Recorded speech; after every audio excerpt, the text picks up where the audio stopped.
Okay, you know there's not many games on the horizon that I want to play, but one of them is Alien Isolation.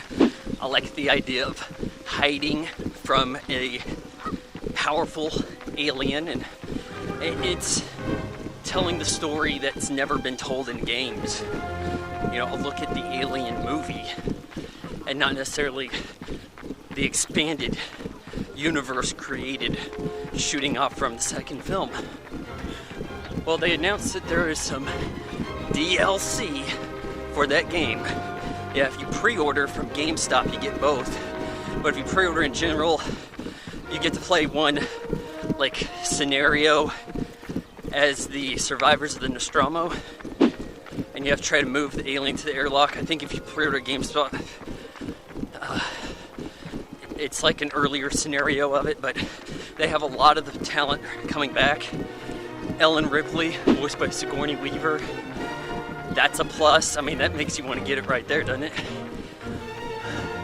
But in addition to this, I thought it's a little weird that Ian Holm, who still works, by the way, is not playing the voice of the android. So, oh yeah, I probably spoiled it for you if you hadn't seen the movie. Can you believe that one of my friends hadn't seen the movie till like yesterday? And she calls herself a geek. So anyhow, what do I think about this DLC trend now? I've never bought DLC. I'm not a fan of it, but if it entices you to buy the game instead of just renting it, I can certainly see the need for that. Now, of course, that also means this content was in the game to start with, and you're having to do something to unlock it, not by skill, but by money. That's a trend I don't like. So though I see why a money-hurt gaming industry making these expensive games when people are becoming a billionaire on Angry Birds, I mean, though I appreciate the video game over the mobile game more as like a gaming art form, that's what I consider gaming.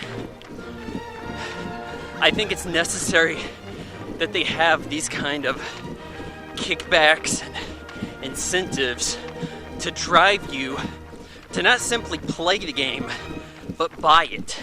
You know, where does this put somebody who has a GameFly subscription?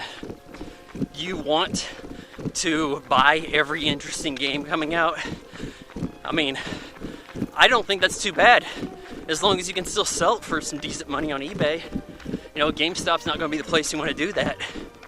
But what if you had to pre-order every title to get the DLC that was already made at the time of the launch, and this would have been Xbox One, you know, the original draft. Oh, it's locked to your console. No used games. You got to sign in, all that stuff.